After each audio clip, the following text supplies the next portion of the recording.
Welcome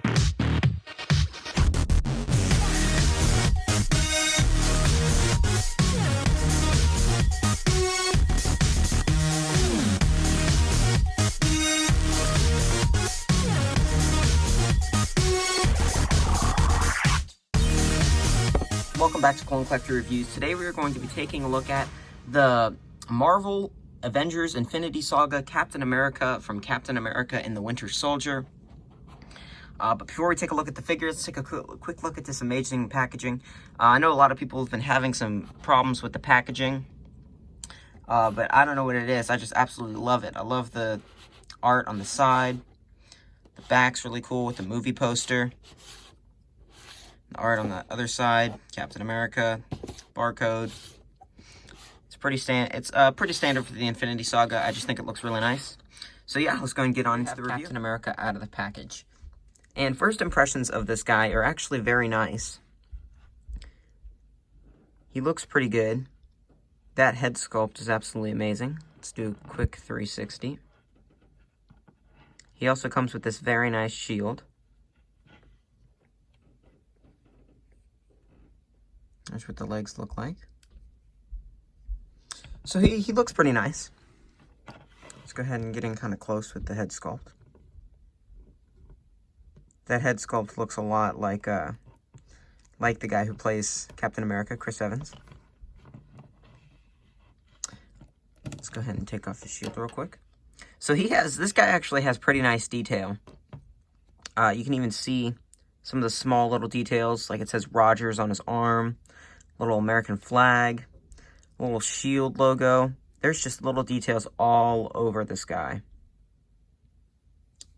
All over this guy. He's pretty cool. Whoop, his arm's stuck. So he looks pretty good, just kind of standing there. But let's go ahead and take a quick look at some of his accessories. Unfortunately, accessory-wise, this guy is fairly lacking. He only comes with the fisted hands that he's packaged with.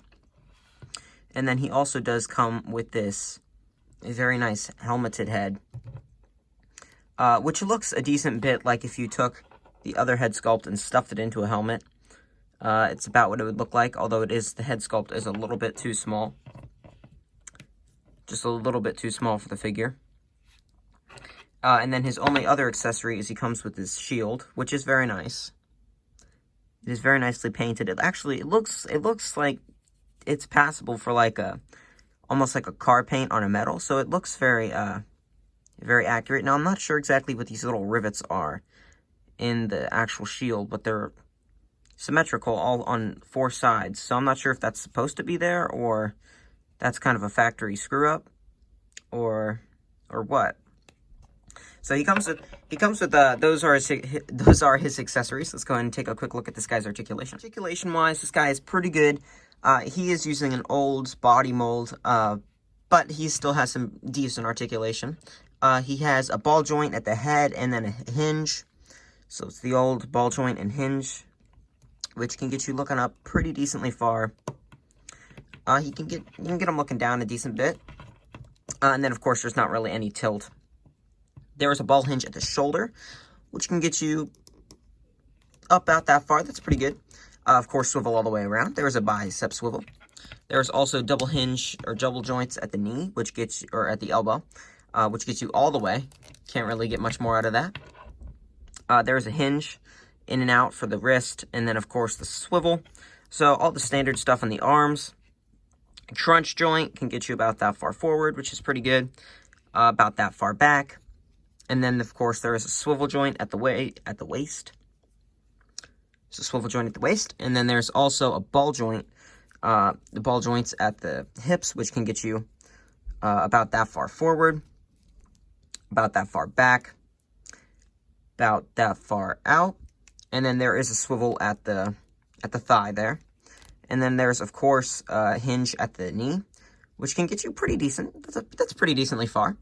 And there's also a hinge at the ankle here, which can get you back about that far, and then forward about that far, and then rocker. Of course, there's a rocker. So this guy's got like the standard older articulation. He doesn't have some of the newer, more modern pieces of the articulation, like the butterfly joints. like the ball joint at the chest. So he's pretty good. He's not quite as good as some of the more modern figures that are available, but he is pretty good. But without further ado, let's go ahead and get on to some comparisons. Next to Iron Man Mark 46. Here he is next to Spider-Man. Here he is next to War Machine. Here he is next to Thor. So overall, I think this figure is actually pretty nice. He does scale a little bit small, I feel like. The Spider-Man figure should not be as big as he is compared to Captain America. I feel like he should be a little bit taller, like maybe about there would be about right, but it's more.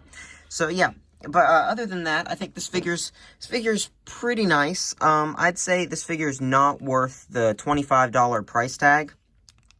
It doesn't come with any interchangeable hands. He only comes with one interchangeable head. His body mold it looks good, but it doesn't really, it poses well. It's not kind of the new standard for Marvel Legends figures. So overall, I'd say this guy is cool. He's not worth $25 though. I'd say that he's probably worth maybe $20, $15. I feel like this is one of the figures that might end up at Ollie's in a half a year or two. In 6 months or a year. But so yeah, I'd say this figure's pretty nice. I would recommend getting him on sale unless you really like the Captain America and Winter Soldier movie. That movie was very good, and I feel like this is a nice figure for that movie, but it's not a great figure for $25. I'd say wait for this guy, wait for a sale. He might go on, I don't know, whatever sale's coming up. I'm sure there's a sale coming up soon. So just wait for a sale. I feel like this guy's cool, but he's not perfect. So yeah, so this has been my review of Captain America from Captain America and the Winter Soldier. If you enjoyed this video, please like, and if you want to see more like it, subscribe. And as always, I will see you in the next time. Bye. Shield wham!